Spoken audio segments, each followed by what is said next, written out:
Hola a todos, bienvenidos a nuestro podcast. Aquí quien les habla somos futuras docentes Vanessa Ribeiro, Stephanie Martínez y Emily Félix. Hoy vamos a hablar de un tema clave en la educación, que son las emociones en el aula. Porque aprender no es solo memorizar o pensar, también implica sentir, vincularse y atravesar experiencias emocionales. Y a partir de esto nos planteamos una pregunta central. ¿Cómo influyen las emociones en los resultados académicos? Para empezar, es importante entender que las emociones no son algo secundario. Claro, en realidad son fundamentales. Como trabajamos, las emociones son impulsos para actuar y nos mueven. Y esto se relaciona con lo que nos plantea Antonio Dalmacio, que dice que no se puede separar la emoción de la razón. Tal cual. O sea que no solo aprendemos con la cabeza, sino también con lo que sentimos. Sí. Por ejemplo, cuando un estudiante siente entusiasmo o confianza, participa más y se involucra más.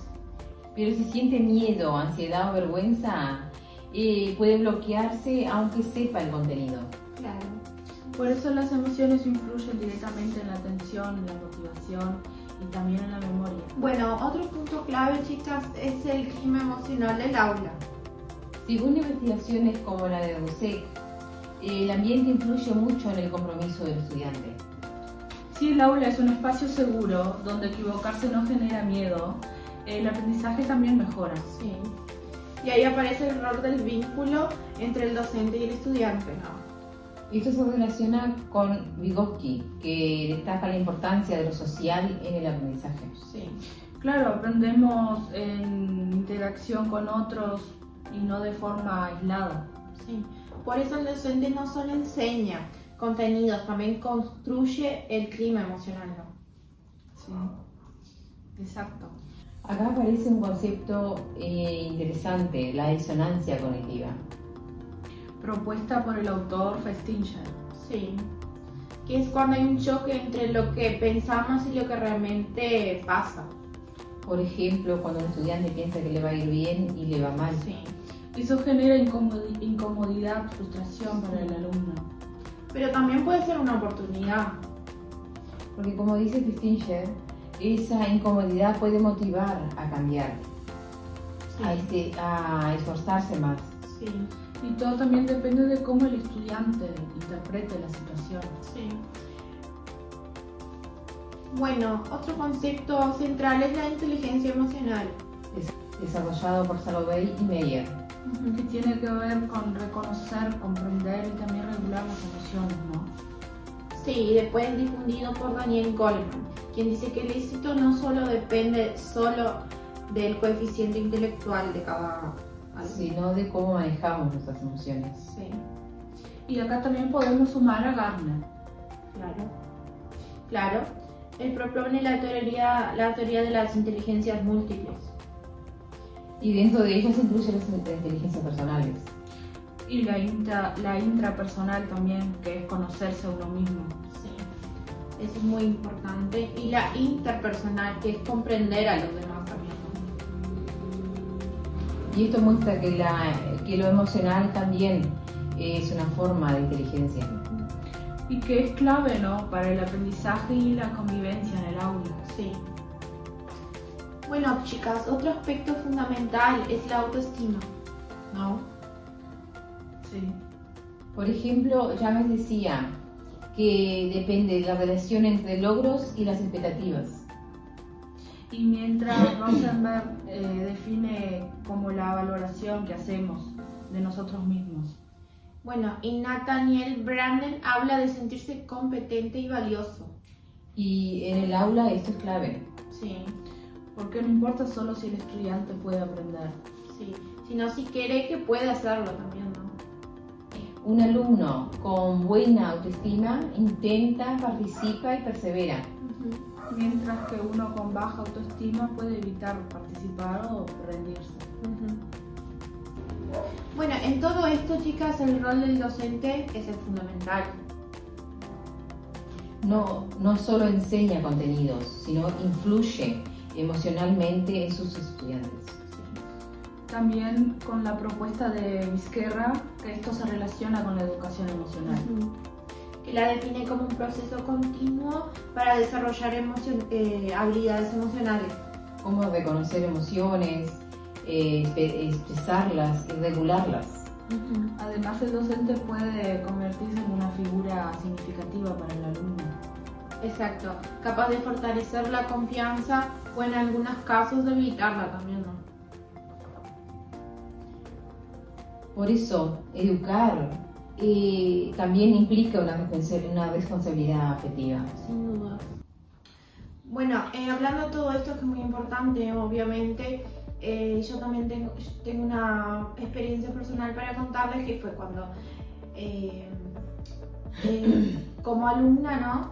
Que fue cuando estaba dando la clase, yo tenía una docente que era muy, digamos, que te dejaba nerviosa. Digamos, ella, cuando yo estaba dando la clase, ella te miraba con caras tipo intimidantes, ¿viste? Y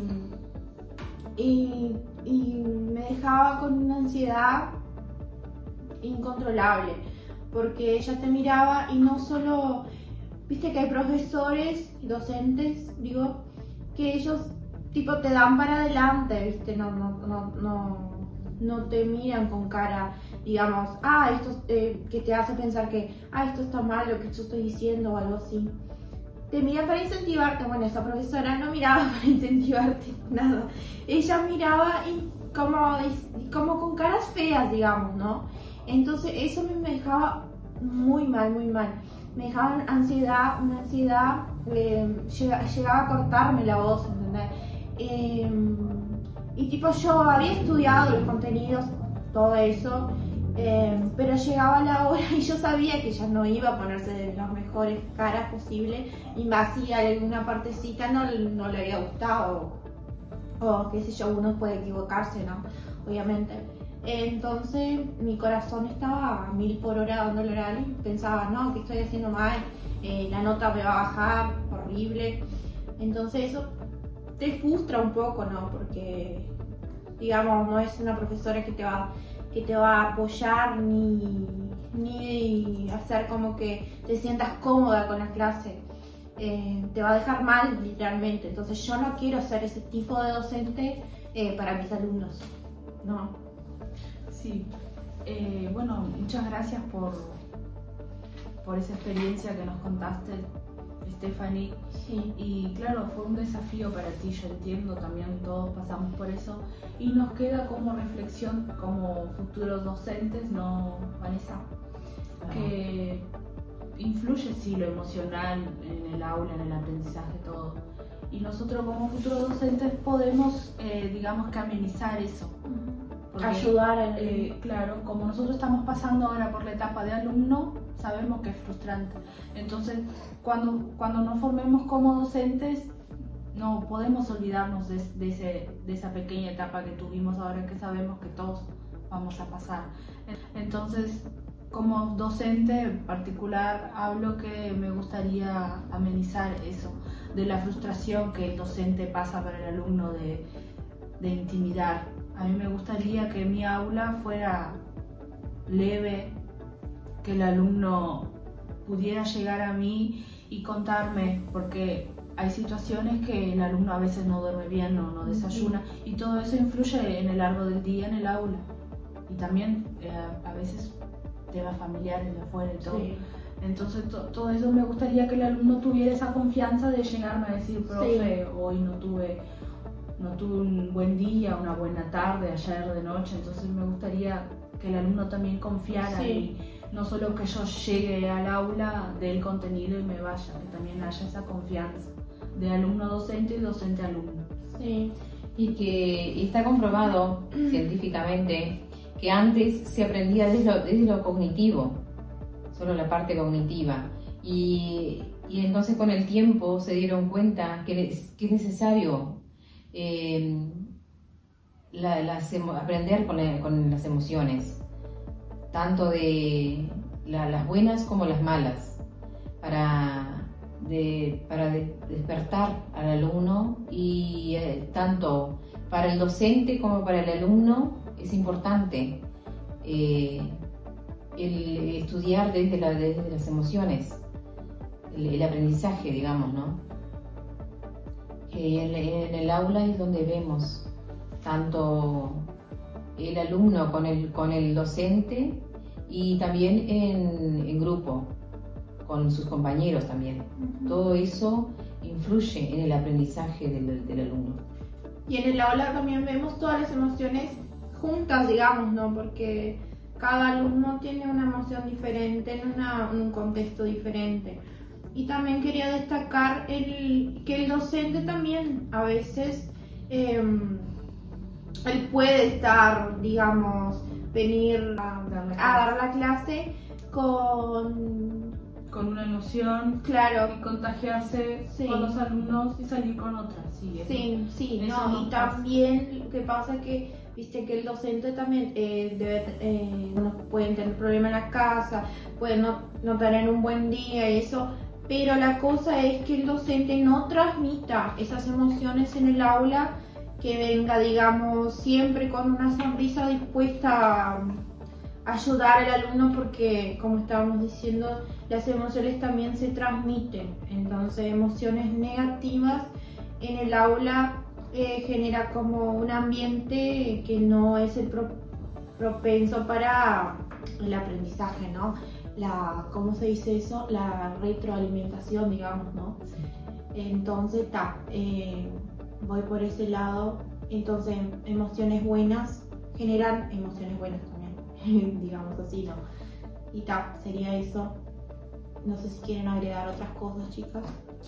Entonces podemos decir que las emociones influyen directamente en el aprendizaje, ¿no? Obviamente que sí, en todo.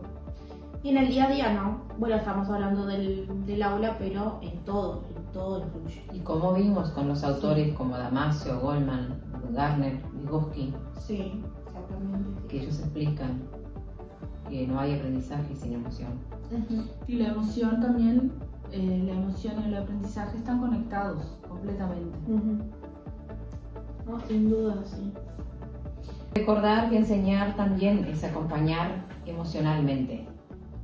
Sí, tal cual, porque hoy en día la empatía, creo que antes no había eso, pero hoy en día podemos ser así y podemos entender al otro, entender a nuestro alumno e ir a la par con él. Tipo, si él está lento en un contenido, podemos dejar que él aprenda a su ritmo. No es llegar y escupir los contenidos como antes, porque hoy en día es otro mundo y podemos ser así. Debemos ser así, ¿no? Debemos. Totalmente de acuerdo.